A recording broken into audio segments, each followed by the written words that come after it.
Thank you for taking us the time to get this message on one, learn from you.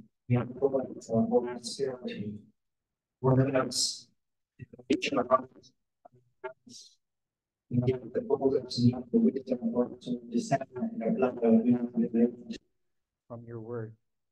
We ask for the Holy Spirit's leading, and we ask for the Holy Spirit, O Lord, even to empower us to apply in our day-to-day lives the lessons that you have in store for us tonight.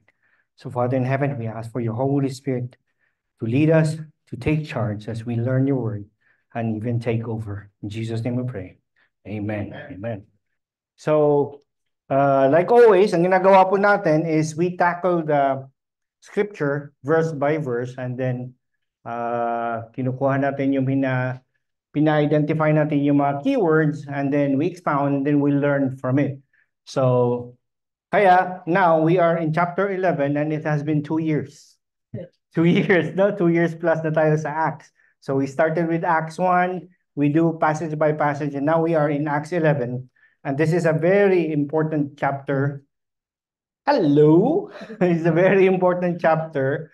Kasi dito at this time, si Peter ay bumalik na sa Jerusalem to report what the Lord had done sa aim ng Panginoon to spread the gospel, to preach the gospel, and to make salvation available not only sa mga Jews, but it started with the Jews and the Samaritan, and then here is the Gentile. Si Cornelius siya yung unang Gentile. Ba? So again, ito po yung dapat nating, we have to keep in mind na ito yung aim ng Panginoon.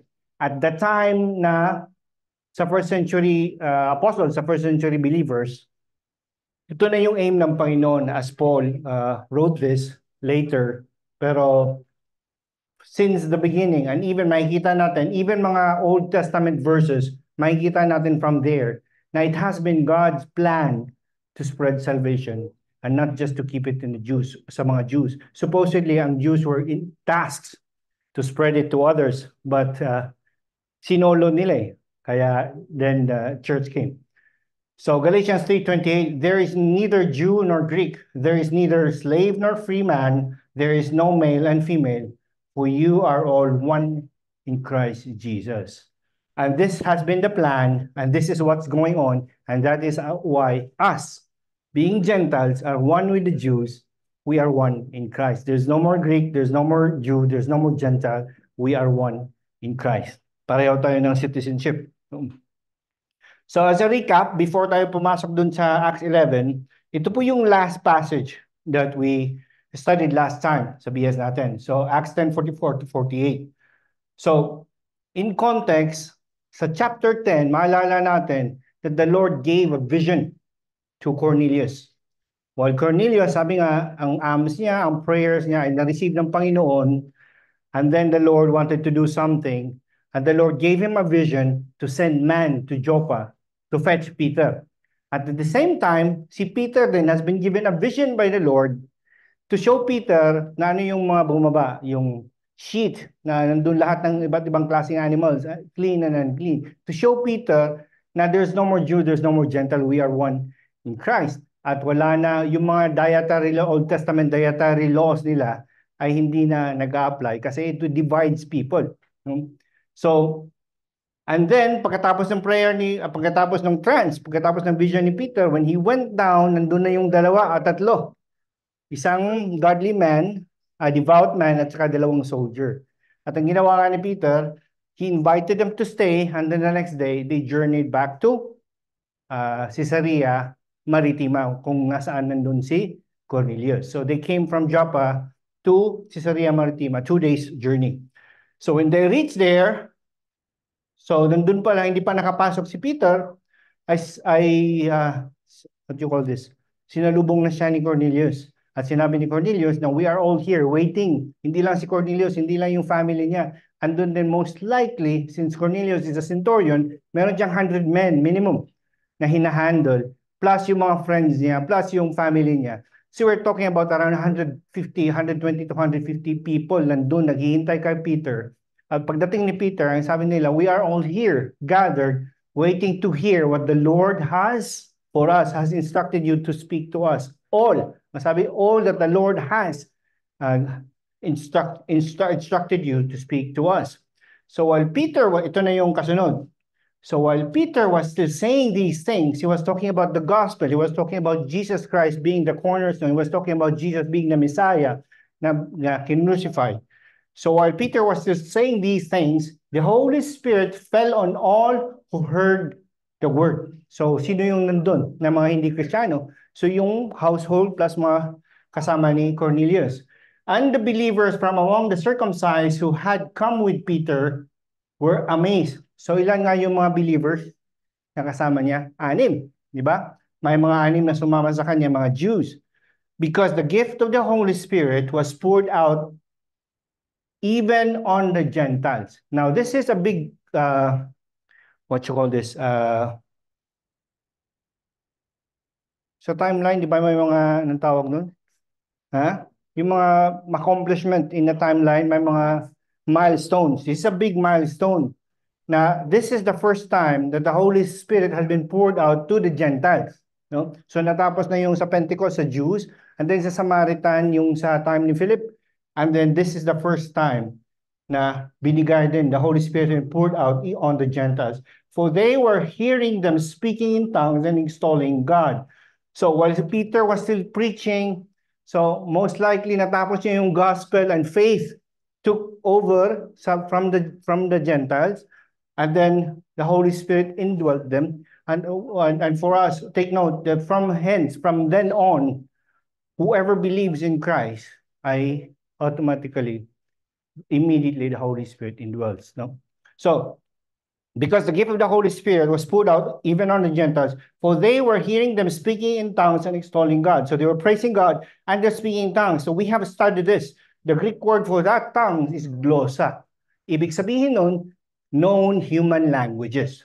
So if they were Romans, so they speak Italian, most likely they were speaking Greek. Most likely they were speaking Aramaic.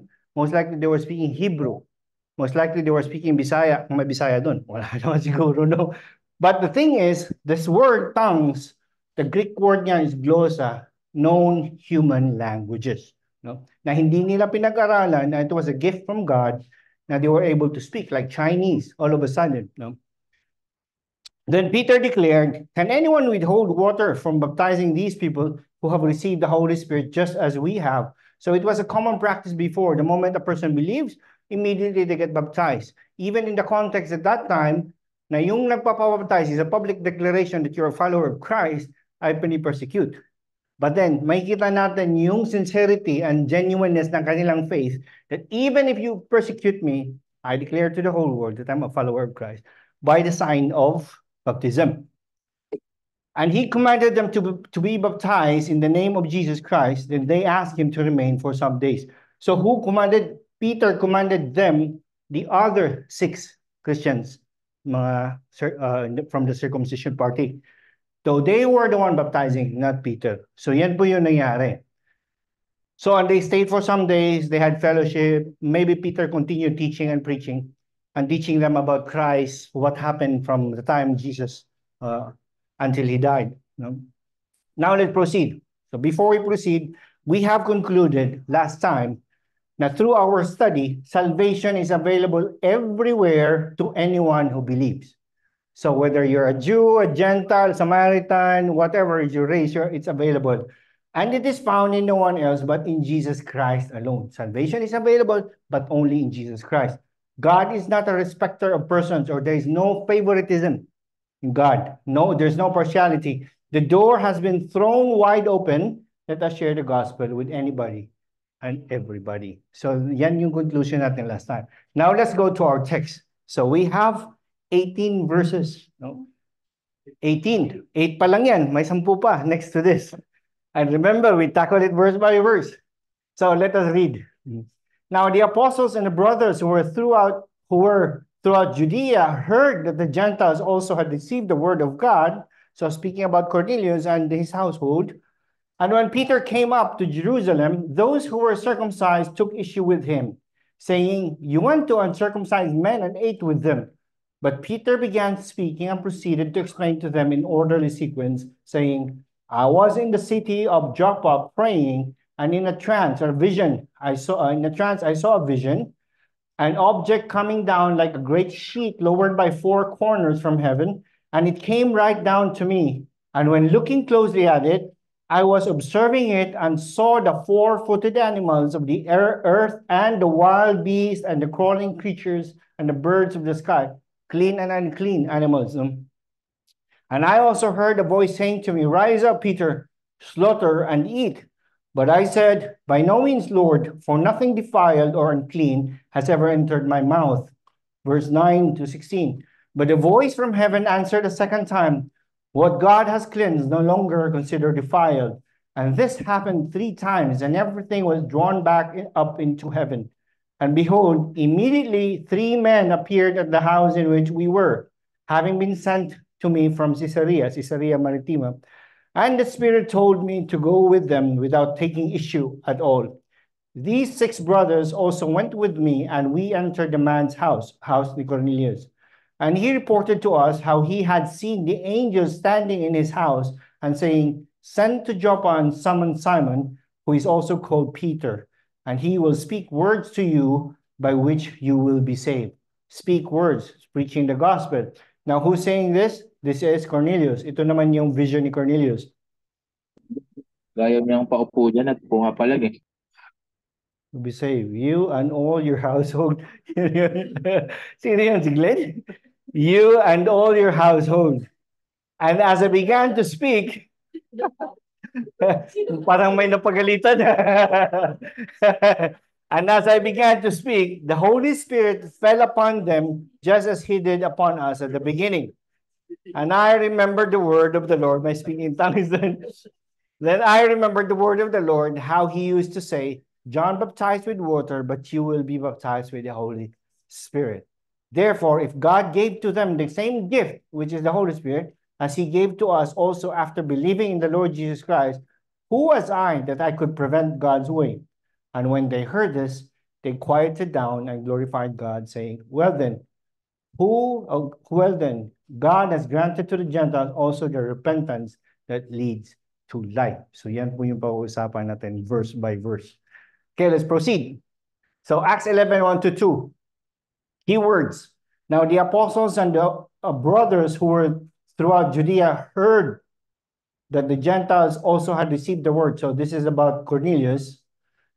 So keyword there, heard. Nagbibigay sa atin na they had already formed their own preconceived notions even before papumunta si Peter sa Jerusalem. No? Understanding the circumcision group or the circumcision party, they're legalistic. Most of they're Christians, but most of them coming from the Pharisees group. So nasa kanila pa din yung practice na may pagka-legalistic. So saying they had already formed their preconceived notions. They heard already, even papunta pa lang si Peter. And when Peter came up to Jerusalem, those who were circumcised took issue with him. Sino yung mga circumcised? Ito po yung tinatawag natin na circumcision party. I checked actually kung sila ba kasama, are they the same group with the so-called Judaizers?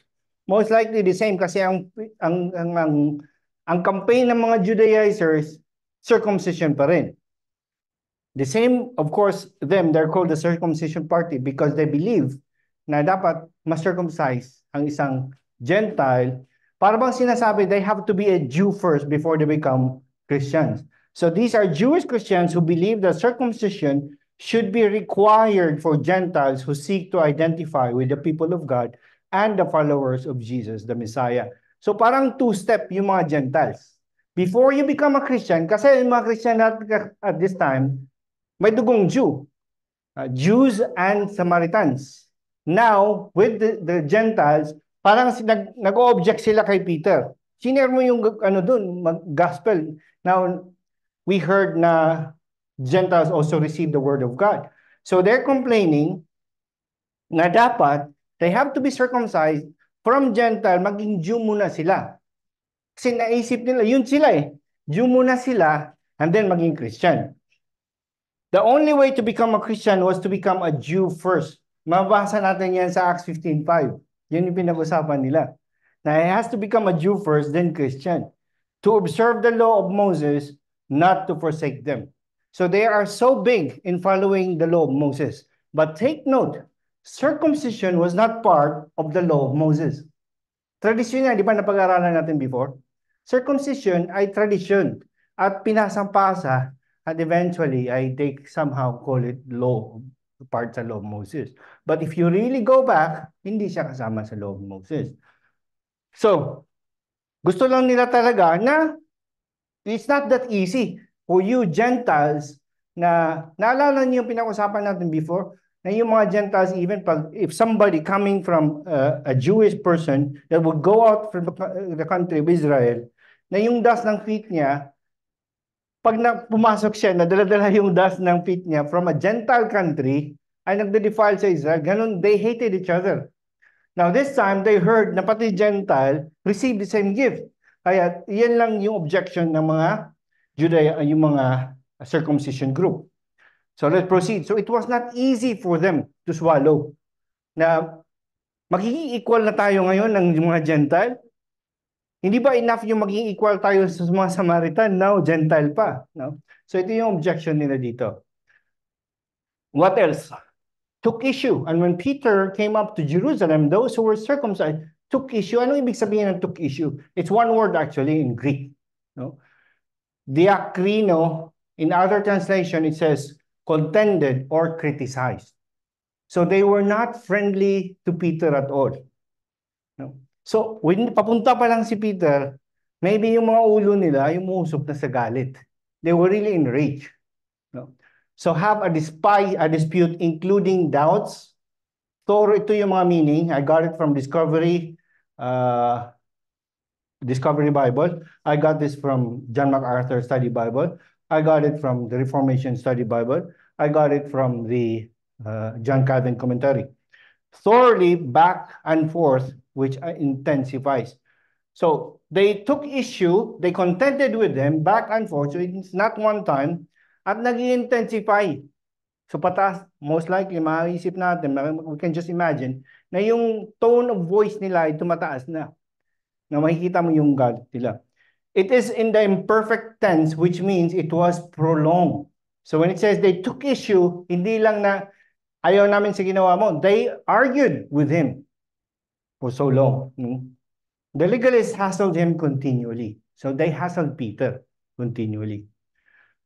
Now, then verse 3 saying, you went to circumcise men and ate with them. So hindi ka lang pumunta sa mga uncircumcised. You ate with them. Again, it is a violation of their customs. And law even ate with them. So eating with non-Jews, as Peter and his companions do, for some days. So Acts 10:14, makikita natin dun. So for some days, di ba? 2 days silang magkasama ng mga Gentile even. And he was even with a tanner, which is Jew man siya, pero yung trabaho niya is unclean. Violates the ceremonial law because Gentiles do not follow the Old Testament dietary laws or ceremonial washing. So they have their way of washing their hands at iba-iba yung food nila. Ang purpose na ng Panginoon to separate them from the other people. But this time, iba ang purpose ng Panginoon to put them together as one. So the Jewish believers were outraged over such a blatant breach of Jewish custom. It was difficult for them to conceive that Jesus could be equally Lord of Gentile believers. So they're Christians, they believe that Jesus is their Lord, but it was not easy for them na yung Jew namin na Lord ay maging Lord din ng mga Samaritans and mga Gentile. So, that's verse 3. So you went to circumcise men and ate with them. So you could just imagine the presence ni Peter sa mga, nandun yung mga apostles, nandun yung mga believers, at itong mga grupo ng mga circumcised coming from the Pharisees na mga noon ay naging Kristiyano na. So different kinds of people, different groups, different backgrounds, yung mga Christians. And doon si Peter in the middle of them. And he was somehow being interrogated in a way. Kung ano yung ginawa mo, anong kasalanan na ginawa mo. So verse 4, but Peter began speaking and proceeded to explain to them in orderly sequence, saying, pag binasa natin actually yung sinabi niya, almost word for word, inulit niya sa chapter 10. Excuse me. So Peter's repetition of his rooftop vision, he was in the rooftops in Joppa, and the events at Cornelius' home reinforced the significance of this event, in which God called uncircumcised Gentiles to faith in Jesus Christ and gave them His Spirit. So yan po yung purpose ni Peter. While he was speaking, nirepeat niya yung lahat ng experience niya, nirepeat niya yung experience ni Cornelius, napakita niya that God called Gentiles as well in the same way, in faith in Jesus Christ. Hindi iba yung paraan na ang mga Jew maging Christian, yung Samaritans and Gentiles. It is in the same way, by faith in Christ. Peter could have pulled rank saying, don't you know who I am? Peter's the name. I was given the keys to the kingdom. What I open, nobody shuts. Pwede, di ba? He was given the keys to the kingdom. Pwede niya sabihin na, who are you to question me? Ako yung nag-preach sa Pentecost, 3,000 were saved. Maybe kasama kayo dun. No? Who are you to question me now? But hindi niya ginawa. Ang ginawa niya, he remained humble and depended on the truth that happened. Kasi naintindihan na niya kung ano yung purpose ng Panginoon. And definitely, Peter understood na it's not really easy for them kasi wala naman vision na binigay ang Panginoon sa kanila. It was not even easy for Peter. Ilang beses siya sinabihan ng Panginoon to do what the Lord was saying. 3 times. Kasi stubborn si Peter, di ba? Go, eat, no. 3 times, kinonvince siya. It was somehow an explanation of God that there's no more unclean. Everything that I have cleansed is clean. No? So Peter could have pulled ranks, but he didn't. Hindi niya ginamit yung authority niya. Hindi niya ginamit yung position niya. So let's proceed. Ay, salamat. Haba-haba. 5 to 11. Hindi natin explain isa-isa yan. So ito na yung in-explain ni Peter. What happened? So I was in the city of Joppa praying, and in a trance I saw a vision. So alam na natin yan. 5 meetings tayo nag-discuss sa chapter 10, di ba? 5 meetings at inisa-isa natin yan. So I was in the city of Joppa, he was praying in the rooftop, and in a trance I saw a vision, an object coming down like a great sheet lowered by 4 corners from heaven. So ano ay yung representation ng sheet? It's a church. The church lowered by 4 corners from heaven, and it came right down to me, and when looking closely at it, I was observing it and saw the 4-footed animals of the earth and the wild beasts and the crawling creatures unclean and the birds of the sky. So nakita niya doon ang clean and unclean. Ang mga clean nag-represent ng Jews. Unclean represents the Gentiles. But they are in one sheet. So, ibig sabihin, they're one. Whether you're a Gentile, you're a Jew, you're one now in Christ. And I also heard a voice saying to me, rise up, Peter, slaughter and eat. What does this mean? Na-discuss din natin na this is abolishing the dietary laws. Wala nang dietary law na kailangan yung sundin. Kasi ang purpose ng dietary laws is to separate them from other nations. Ngayon, ang purpose ng Panginoon is to bring them all back together as one under Christ. No? But I said, by no means, Lord, for nothing defiled or unclean has ever entered my mouth. We understand Peter because coming from a strict Jewish background. But the voice from heaven answered a second time, what God has cleansed, no longer considered defiled. So, sabi ng Panginoon, do as I say. No, ako na yung nagsabi na kainin mo. Nag-object pa rin si Peter. And this happened again 3 times. Kasi Peter nga, 3 times siyang tinanong, if you love me. 3 times siyang tinanong na, do you know this person? 3 times siyang dininay. So it's always 3 for Peter. What God has cleansed, no longer considered defiled. And this happened 3 times, and everything was drawn back up to heaven. And behold, immediately 3 men appeared at the house in which we were, having been sent to to me from Caesarea. So makikita natin yung sovereignty ng Panginoon and how He orchestrates and how He prepares the receiver of the word and how He prepares the bearer or the messenger of the word. No? Right after ng vision ni Peter, yun yung pagdating ng tatlong tao. Ibig sabihin, Cornelius saw the vision or received the vision 2 days before. Kasi 2 days yung travel. No? Right after ng vision ni Cornelius, pinapunta niya kagad yung tatlong tao. One called a devout man and the 2 soldiers. So right after ng vision ni Peter, when he got down, nandun yung tatlo at naghahanap kay Peter. At pinapasok niya, and the next day they traveled back to Caesarea. So makikita natin yung sovereignty ng Panginoon, yung perfect timing ng Panginoon, yung pag-prepare niya sa Gentile to receive the word, yung pag-prepare niya sa messenger. So that's what we do when we have somebody in mind to share the gospel with. Pray and ask the Lord to prepare you and to prepare the person and to orchestrate everything, the timing, the opportunity, lahat. Because if we don't rely on God's sovereignty or power in this powerful meeting, nothing will happen. Because for us, we can do nothing without Him, right? So, verse 12. And the Spirit told me to go with them without taking issue at all. These 6 brothers also went with me, and we entered the man's house. So, bahay ni Cornelius. And he reported to us how he had seen the angel standing in his house. So there was an angel na nagbigay ng vision kay Cornelius and saying, send to Joppa and summon Simon, who is also called Peter, and he will speak words to you by which you will be saved, you and all your household. Now, 6 brothers also went with me. So naalala natin na Peter did not ask them to come. No? Nung yung tatlong galing from Caesarea Philippi na Caesarea Maritima, nung pabalik na sila, yung 6 na mga Christians, mga from the circumcision group, mga somehow legalistic, ay sumama.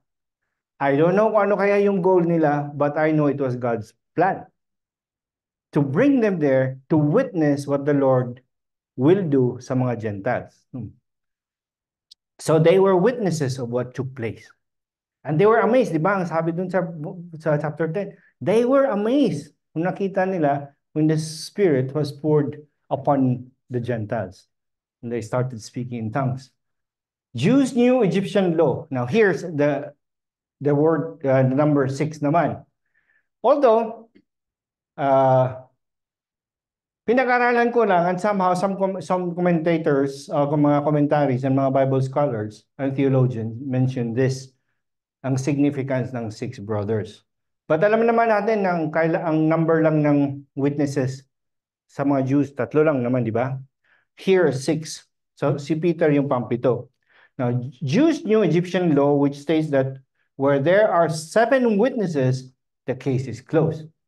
So another commentator naman, Bible commentary, nabasa ko na, Jews knew Roman law which states that on any will or any testament, there had to be 7 seals to authorize it. So these are mga practices before. Somehow, hindi hinahanapan na anong significance ng 6. It could be this because from the place of Cornelius, pagbalik ni Peter sa Jerusalem, ay in-interrogate siya, di ba? Now he has ready witnesses.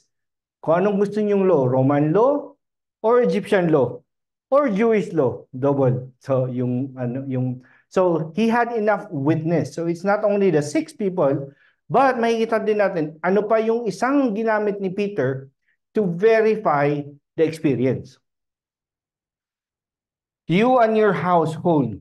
So ano pa yung significance dito? So God's saving grace is often, not always, extended to whole families, as consistently appears in the Old Testament, like Abraham, Isaac, Jacob, and their families. And the New Testament, makikita natin yan sa Acts 2, 38-39, Acts 16:31, which I think I have the verses there. All who were under Cornelius' authority and care, who could comprehend the gospel and believe. So you and all your household, so kung sino yung nakakomprehend ng gospel, because again and again, sinasabi ng Biblia na sino yung nasave? Yung who believes. At kung hindi naman naintindihan ng gospel, like for example, kids. So how can a kid believe kung hindi naman naintindihan ng gospel? So we're saying here na yung enough na naka-comprehend the gospel and believe. No? Lydia and her household, so palagi, marami tayong makikita sa Biblia niyan, you and your household, you and your family, Lydia and her household, Acts 16:15, the Philippian jailer, Acts 16:31. Here, Acts 2:38-39. And Peter said to them, repent, and each of you be baptized in the name of Jesus Christ for the forgiveness of your sins, and you will receive the gift of the Holy Spirit. For the promise is for you and your children and for all who are far off, as many as the Lord our God will call to himself. So here it is, for you and your children, but depending on the Lord's calling. Right? So this was the time nag-preach siya and 3,000 were saved sa Pentecost. No? Acts 16:14-15. And a woman named Lydia from the city of Thyatira, a seller of purple fabrics, a worshiper of God, was listening, whose heart the Lord opened to pay attention to the things spoken by Paul. And when she and her household had been baptized, meaning they believe and they got baptized, she urged us, saying, if you have judged me to be faithful to the Lord, come into my house and stay. And she prevailed upon us. So what I'm trying to show you here is marami sa Old and New Testament na ang promise ng Panginoon is for you and your household. But it doesn't necessarily follow na always ganun. But it's often, makikita natin sa Old Testament and New Testament. Acts 16:27-34. Ito naman, Philippian jailer. Familiar po tayo nito, no? Philippian jailer. And when the jailer awoke and saw the prison doors opened, he drew his sword and was about to kill himself, supposing that the prisoners had escaped. So sino yun? Si Paul and si Silas. They were praising and so on. And then all of a sudden, they were singing. Then nabukas lahat ng mga jails and even yung mga chains, no? Nabuksan. So, but Paul cried out with a loud voice, saying, do not harm yourself, for we are all here. Bakit niya papatayin sarili niya? Kasi yun ang penalty. Pag may nakawalang prisoner, papatayin siya. And he called for lights and rushed in, and trembling with fear, he fell down before Paul and Silas. And after he brought them out, he said, sirs, what must I do to be saved? And they said, believe in the Lord Jesus Christ, and you will be saved, you and your house. Or you and your household, you and your family. And they spoke the word of the Lord to him. So they preached, together with all who were in his household. So all of them heard the gospel. So even if there are so many scriptures in the Old and New Testament saying you and your household, but the prerequisite of salvation is hearing the gospel, for faith. So we can respond in faith. And they spoke the word of the Lord to him together with all who were in his household. And he took them that very hour of the night and washed their wounds. And immediately he was baptized, he and all his household. And he brought them into his house and set food before them, and rejoiced greatly with his whole household, because he had believed in God. So this is one example. Together, another example is Cornelius, diba? Kay Lydia. So there are so many examples in the Bible na ang salvation happened to the family. And it makes sense. Kung may isa sa atin, sa isang pamilya, usually may isa. Hansa niyo si Lloyd, no? Nung Lloyd. And then, slowly, pumasok. Ganun eh. Magiging vessel of the gospel. So verse 15. And as I began to speak, the Holy Spirit fell upon them just as he did upon us at the beginning. So ano yung at the beginning? So Peter was saying, pareho. Nung nangyari sa atin at the beginning, yun ang nangyari sa kanila mga Gentiles. Ano yung at the beginning na tinutukoy niya? Ito po yung sa Pentecost. God attested to the reality of Gentile salvation with the same phenomenon that occurred at Pentecost. Ano nangyari sa Pentecost? The Holy Spirit fell upon them and they started speaking in tongues. And then nag-preach Peter and 3,000 were saved. Same thing happened here. They received the Holy Spirit too. So the Gentiles receive the Holy Spirit. The Jews and Gentiles are equal and one in Christ. So walang super Christian. No? We're all Christians. We're all followers of Christ. No? May super mood. So 16, and I remember the word of the Lord, how he used to say. So remember, Peter was defending himself. How is he defending himself dito? He's not pulling ranks, but ninarrate niya lahat exactly what took place in orderly manner. And I remember the word of the Lord, how he used to say, John baptized with water, but you will be baptized with the Holy Spirit. So, sino nagsabi nito? Si Jesus Christ. And he said, and now I remember, nung nangyari na, nung nabaptize na sa Holy Spirit, or the Gentiles received the Holy Spirit, it dawned on him, ito pala yung sinabi ni Lord back then. No? Aha moment. So, word of the Lord. Before his ascension, Jesus reminded his apostles of John the Baptist's prophecy of the baptism of the Holy Spirit. Makikita natin yan sa Acts 4-5, which Christ accomplished at Pentecost. So Acts 2:33, sa sermon ni Peter. Peter has seen that the same last days. Naalala niyo yung prophecy ni Joel? No? Last days. The last days gift, which is the Holy Spirit. Acts 2:17. And it shall be in the last days. When did the last days start? Sa time ni Jesus Christ. When Jesus was born, the last days. God says that I will pour out my spirit on all mankind. Hindi naman sinabing on Jews only. On all mankind. And your sons and your daughters shall prophesy, and your young men shall see visions, and your old men shall dream dreams. So this was a prophecy back then, but na-fulfill to sa time na itong Pentecost. Partial fulfillment, time ng Pentecost. So who was poured out so the Holy Spirit, so Peter has seen that the same last days gift, the Spirit, who was poured out in power on the waiting believers 7 weeks after Christ's resurrection. 7 weeks, 7 times 7, 49. So it was Pentecost, 50 days. Has now embraced Gentiles by faith in the crucified and risen Christ. So it's not only the Jews, as well as the Gentiles. Peter's report about the salvation of Cornelius and his household aligned with Revelation. Which Revelation? Itong sinabi ni Jesus Christ. So there are mga verifications sa time ni Peter, nung na-save na yung household ni Cornelius. Definitely, Peter was thinking, ito yung sinabi ni Jesus Christ. No? Ito yung verification ng Scripture, or the Scripture verified his experience. Scripture verified the experience. Wala pa naman nakasulat doon, but it was in his mind nung sinabi ni Jesus sa kanya. Which one? This one. Na hindi lang ang Jews. All mankind.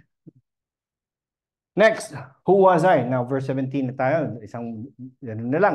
Dalawang verses na lang. So therefore, I hope may naintindihan natin yung ginagawa ni Peter dito. No? So therefore, if God gave to them the same gift, which is the Holy Spirit, so it's the doctrine of the Spirit. The Holy Spirit is a gift. No? The Holy Spirit is poured out into whom? Those all who believe. No? At hindi naman partial yung pag-pour out ng pag-indwell ng Holy Spirit. Because the Holy Spirit is person, so buo. So if God gave to them, the Gentiles, the same gift as he gave to us, also after believing in the Lord Jesus Christ, the same way, the Jews believe, Samaritans believe, the Gentiles believe.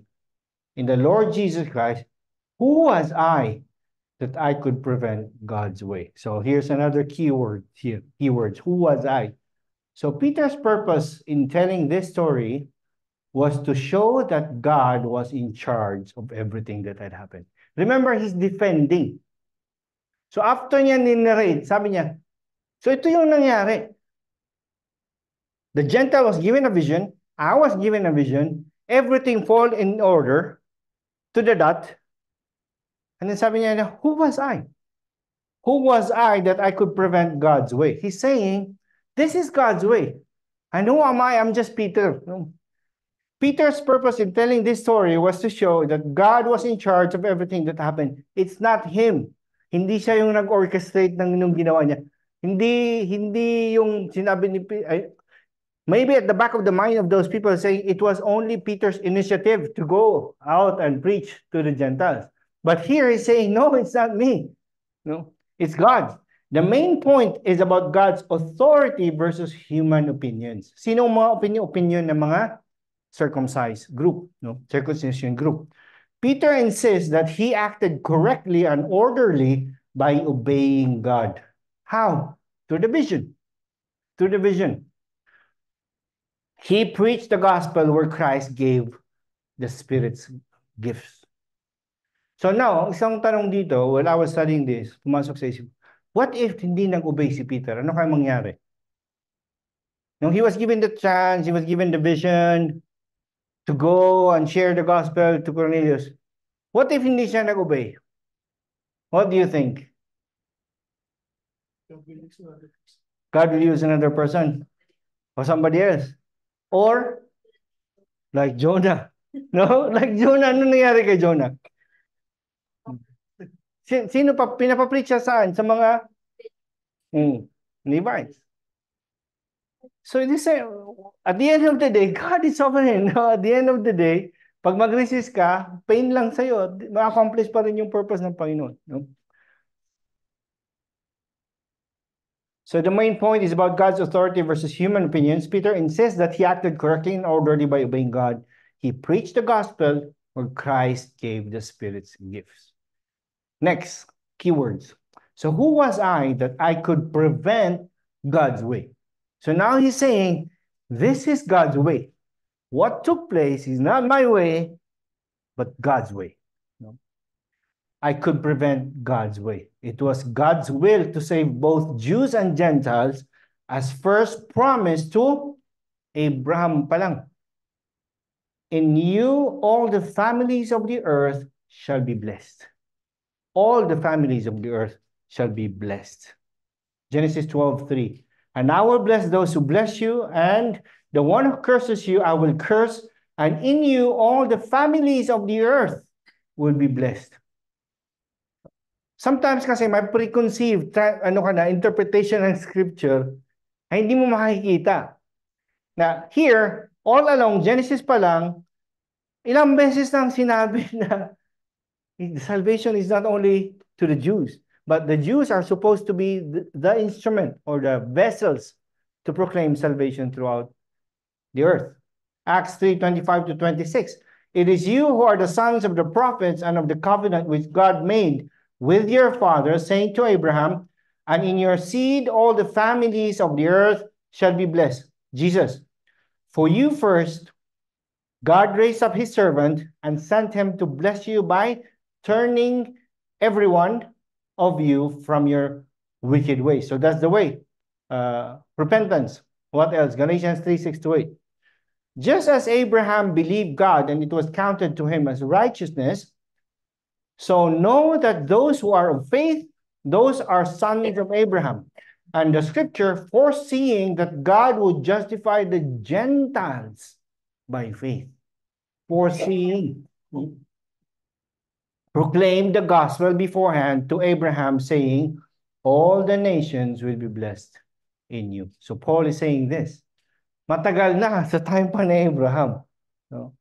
Kaya lang, ang mga Jews, it was shocking and new to them na yung salvation ay umabot na sa mga Gentiles. Kasi they suppress. Instead of sharing the good news, instead of sharing sino ang Messiah, ay sinolo nila yung scripture. Now, last verse, 18. And when they heard this, they quieted down and glorified God. So, it was an orderly account na in-explain ni Peter. And supported by scripture, supported by Jesus' words. Kaya wala sila nagawa. And when they heard this, they quieted down and glorified God, saying, well then, God has granted to the Gentiles also the repentance that leads to life. So they quieted down and glorified God. This shows that those who argued with Peter were not driven by malice, as their immediate acceptance of God's will demonstrates their godliness. So they were sincere na nagalit sila because they thought that Peter was blatantly violating the law. Now that they understood na ito pala yung paraan ng Panginoon, they accepted it. No? So they opposed Peter with clean motive, with genuine motive. These men not only held their peace, but also praised God. They glorified God. And they were saying, praise the Lord. Ito pala yung will ng Panginoon. Not just to the Jews, not just Gentiles, now to, not just to the Jews, not just to the Samaritans, but also to the Gentiles. Definitely at this time, marami na siguro na kaalala nung sinabi ng Panginoon about Acts 1:8. That when the Holy Spirit comes, you will be my witnesses, and then you preach all throughout. No? They fully submitted to God and were not ashamed to change their minds immediately. So there was also humility sa kanila. Peter was humble. He didn't pull any ranks. He's not saying, ako yung isa sa mga founder. Ako ngayon nag-deny ni Jesus 3 times. No. He didn't use that. And then makikita din natin dito na yung mga bagong mga Kristiyano coming from the Pharisees group ay humble din. So, ganun din sana tayo. Then, God has granted to the Gentiles also the repentance. God has granted one of the most shocking admission in Jewish history. They admitted, na God has granted the salvation then sa mga Gentiles. But an event that the Old Testament had prophesied. It was already prophesied sa Old Testament. Makikita natin yan. Isaiah 42:1. Behold my servant whom I uphold, my chosen one, in whom my soul is well pleased. I have put my spirit upon him. He will bring forth justice to the nations. So Isaiah pa lang yan. Isaiah 42:6. I am Yahweh. I have called you in righteousness. I will also take hold of you by the hand and guard you, and I will give you as a covenant to the people, as a light to the nations. So that's a light to the nation. Israel is usually pertained to as the nation, but here speaking about nations, Old Testament. Isaiah 49:6. He says, it is too small a thing that you should be my servant, to raise up the tribes of Jacob and to cause the preserved ones of Israel to return. I will also give you as a light of the nations, so that my salvation may reach to the end of the earth. Nothing more clear than that. Na ang tinutukoy na nations is not only Israel, to the ends of the earth. And when was it? Isaiah. How many 100 years before Christ? God has granted another one. Although humans are responsible, take note, God has granted to the Gentiles also the what? The repentance. Hindi naman si Lord ang magre-repent, ang mga Gentiles ang magre-repent. But who grants them to be able to repent? God. So although humans are responsible to turn from unbelief and sin, this is repentance, only God can bring life to an empowered dead hearts to make that turn toward him. It's, again, salvation is all of God. He initiates, he empowers the person, he quickens the spirit for that person to repent, and for that person to respond in repentance and faith, because a dead spirit can't do anything, right? So there's human responsibility and there's God's sovereignty. Acts 2:38. And Peter said to them, repent. This is a human responsibility. For salvation to take place, a person has to repent. Repent, and each of you be baptized in the name of Jesus Christ for the forgiveness of your sins. So repentance, and you will receive the gift of the Holy Spirit. What is repentance? Turning from sin toward God. So this is us understanding, now I'm a sinner, there's nothing I can do to save myself. I'm going to turn to God and ask for his forgiveness and ask him to be my savior, and turning away from sin. Acts 3:19, therefore repent and return, so that your sins may be wiped away, in order that times of refreshing may come from the presence of the Lord. Repent and return. This is human responsibility. You have to do it, but empowered by God, God's sovereignty. Acts 3:26. For you first, God raised up his servant and sent him to bless you by turning every one of you from your wicked ways. Sent him to bless you. So it's God who's empowering, or the author of the people turning from their wicked ways. Acts 14:27.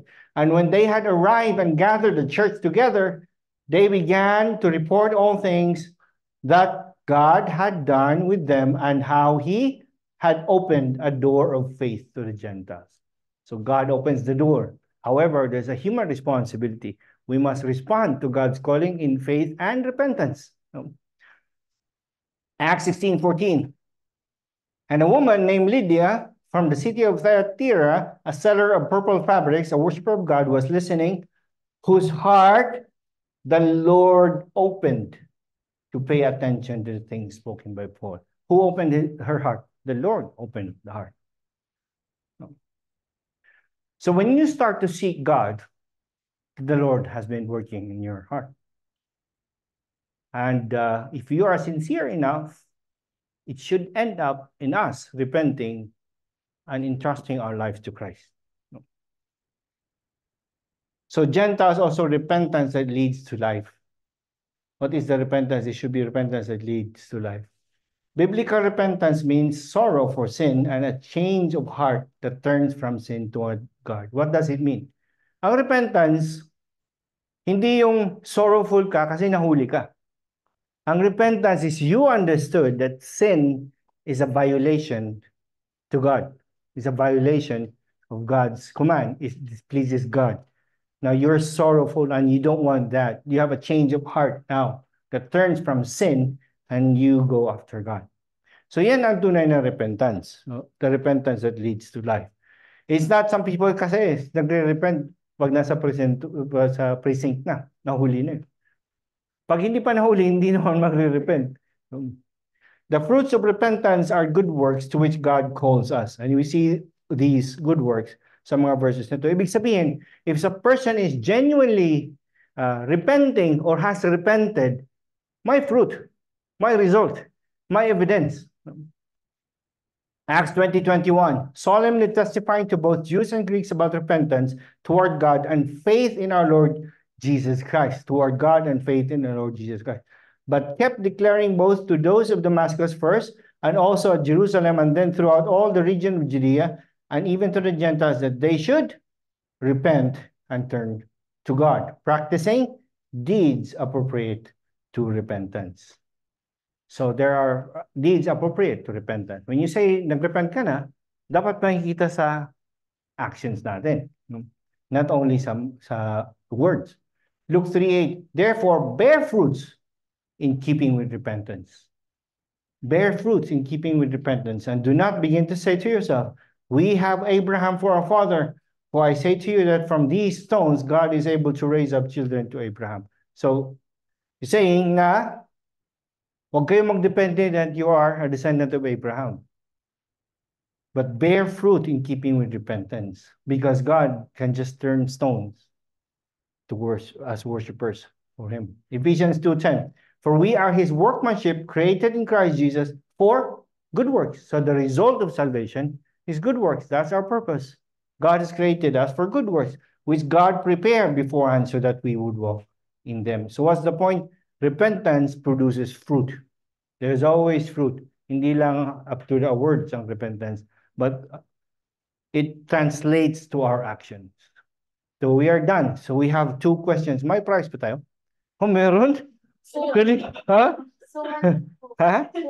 Suman, yan. Okay yan. Questions. 2 questions. According to the circumcision party in verse 18, what did God grant the Gentiles? Ibulong nyo, yung mga nakatulog, ibulong nyo sa mga. Ha? Ha? Ano yung grant ng Panginoon sa Gentiles? Repentance that leads to life. It's in verse 18. What was Peter's purpose in telling the story? Ba't niya kailangan isabi pa yung story? Na pwede naman yan sabihin, ako ni Peter, ako yung leader niyo. Huwag niyo na akong guluhin. No? No? Ha? To know then the plan or the purpose of Christ. Meron pa, iba. Ha? Justify yung ginawa.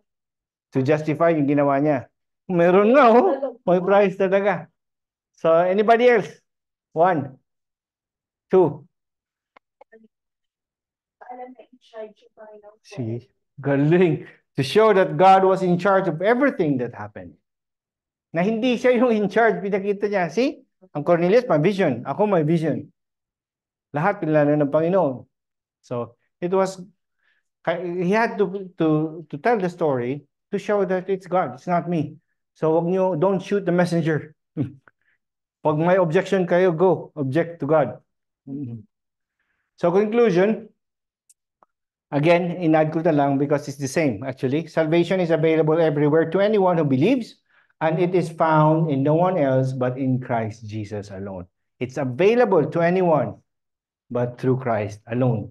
God is not a respecter of persons, or there's no favoritism in God. The door has been thrown wide open, and let us share the gospel with anybody and everybody. Here are the 2 additions. Every Christian receives the same gift. Ano yan? The Holy Spirit, regardless of race, nationality, status, etc. The same gift. We are one and equal in Christ. Everyone in the church must be ready to explain their actions and teachings when needed, just like Peter. Kung totoo naman ang nangyari, you'll be ready anytime. Because all you have to do is to relay kung ano yung ginawa ng Panginoon. Diba? So, that's all. So, ito yung mga prizes. Kanyo nga yung nanalo? Kayo na yan. Okay. Let's pray. Lord, thank you, God, for tonight. Thank you, Lord, for your message. Lord, I pray, oh God, that you continue to speak to us even for those, there might be some scriptures or teachings that are not clear to us. I pray, oh God, that you would continue to enlighten each and every one of us. And Lord, we pray, oh Lord, now what we have learned, clear to us that salvation is available to everyone, anywhere, but it is through Christ alone. So, Father in heaven, we ask for your Holy Spirit even to continue to empower us, to give us the boldness and the wisdom to open our mouth to preach the gospel just like what Peter did. In Jesus' name we pray. Amen. Salamat po, Pastor Richard. So, ngayon po, I hope naman naging malinaw